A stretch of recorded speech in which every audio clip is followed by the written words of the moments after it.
काला साया। यूं तो बनारस घाट अपनी खूबसूरती के लिए बहुत प्रचलित है, पर घाट के किनारे कई राज लिए बैठे हैं। ये कहानी शुरू होती है बनारस के घाट के पास बने ममता निवास से, जहां प्रिया लाल जोड़े में ममता के घर उसकी बहू बनकर आती है। आओ आओ बहू, घर को अपने पैरों से पवित्र करो। ममता घर की दहलीज पार कर ही रही होती है कि अचानक एक बहुत गंदी सी बास पूरे घर में फैल जाती है।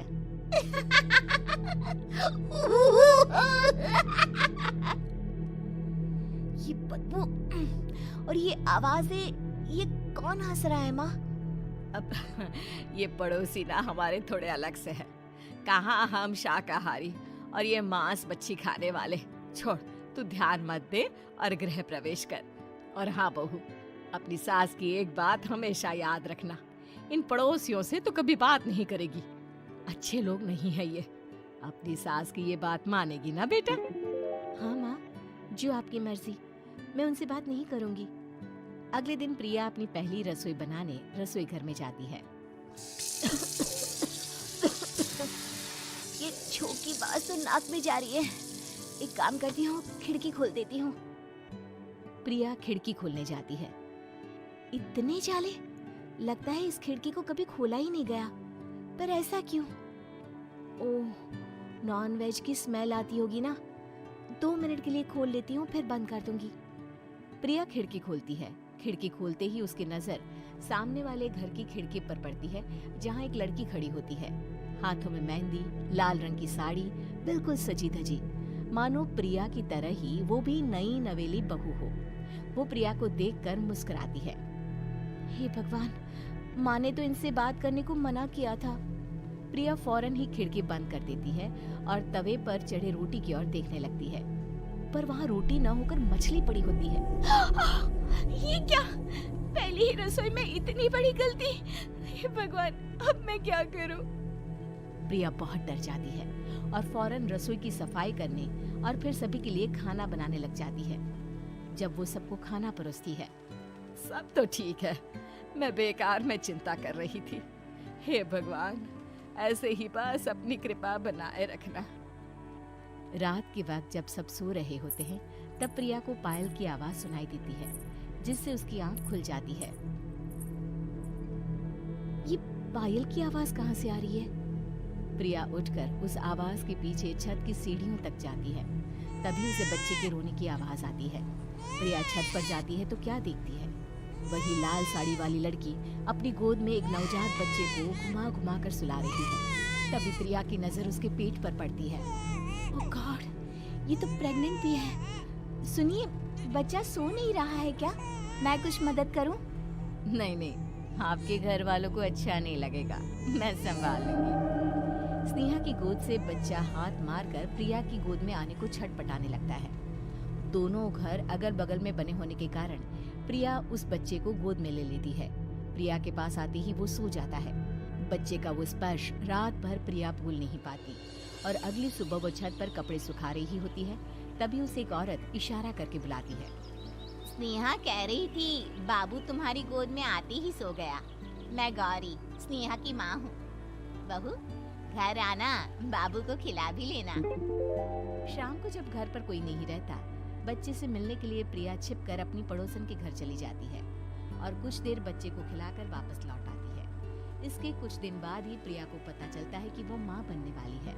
ममता की खुशी का ठिकाना नहीं रहता।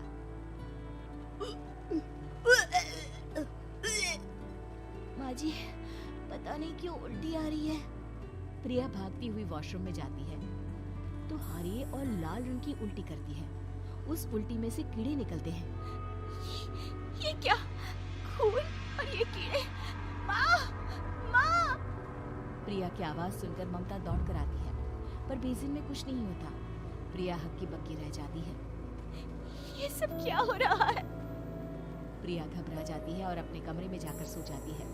डर के कारण वो इतनी थक जाती है कि उसकी आंख लग जाती है। तब उसे ऐसा लगता है उसके पेट पर मानो कोई बैठा हुआ हो। कौन हो? प्रिया के पेट पर एक 5 महीने की बच्ची बैठी हुई थी, जो बुरी तरह जली हुई थी। माँ, तुम ही मुझे लाई ना अपने पेट में। मैं तुम्हारी माँ नहीं हूँ। कौन हो तुम? माँ, देखो मैं जल गई बुरी तरह से। 6 महीने पेट में रहने को भी मुझे नहीं मिला। सहला दो ना माँ। बचाओ, बचाओ, माँ। ममता दौड़कर कमरे में आती है। प्रिया की बातें सुनकर वो सब समझ जाती है। तू कहीं बगल वाले घर में तो नहीं जाकर आई ना बहू? मुझे माफ कर दो, मैं गई थी माँ। उस घर में सब मरे हुए हैं बहू। कई साल पहले स्नेहा उस घर में बहू बनकर आई थी। कुछ ही दिन में वो एक बच्चे को जन्म देने वाली थी। पूरा घर बच्चे के आने की खुशी में खोया था कि एक दिन अचानक उस घर में आग लग गई। सब बुरी तरह जलकर मर गए। गौरी आज भी दादी बनने का इंतजार कर रही है और इसीलिए स्नेहा ने अपना अजन्मा बच्चा तुम्हारी कोख में डाल दिया। ममता ये कह रही होती है कि पीछे से उसके पैरों को एक बच्चा पकड़ लेता है। दादी, दादी। माँ, स्नेहा की गोद में यही बच्चा था।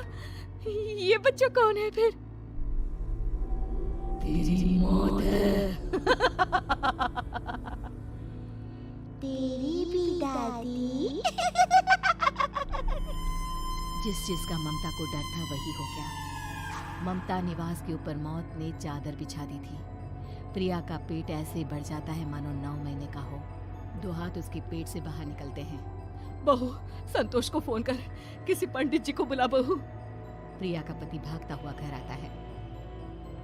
ये तो होना ही था माँ। तेरा पाप तेरे सामने आ गया तो तू सह नहीं पा रही है। स्नेहा घर में आग लगी नहीं थी, माँ ने लगाई थी, प्रॉपर्टी की लालच में। और वो बच्चा मेरी पहली पत्नी का बच्चा है, मेरा बेटा, जो कि उस आग की चपेट का शिकार हो गया था। मैंने तुमसे ये सब माँ के कहने पर छुपाया था। मुझे माफ कर दो प्रिया। तुम अगर चाहो तो यहाँ से जा सकती हो। मैं तुम्हें किसी भी बंधन में रखना नहीं चाहता। मेरी शादी हुई है आपसे, मैं आपको छोड़ नहीं सकती, पर उससे पहले हमें स्नेहा, उसकी माँ और बच्चे की आत्मा की शांति करवानी होगी। संतोष और ममता गौरी के घर जाते हैं। अंदर सब कुछ जला हुआ होता है। जमीन पर जली हुई लाशें बिखरी हुई थी। ममता रो रो कर अपने करने की माफी गौरी से मांगती है। प्रिया स्नेहा के घर वालों का अंतिम संस्कार करवा देती है और ममता निवास फिर से आत्माओं के साए से मुक्त हो जाता है।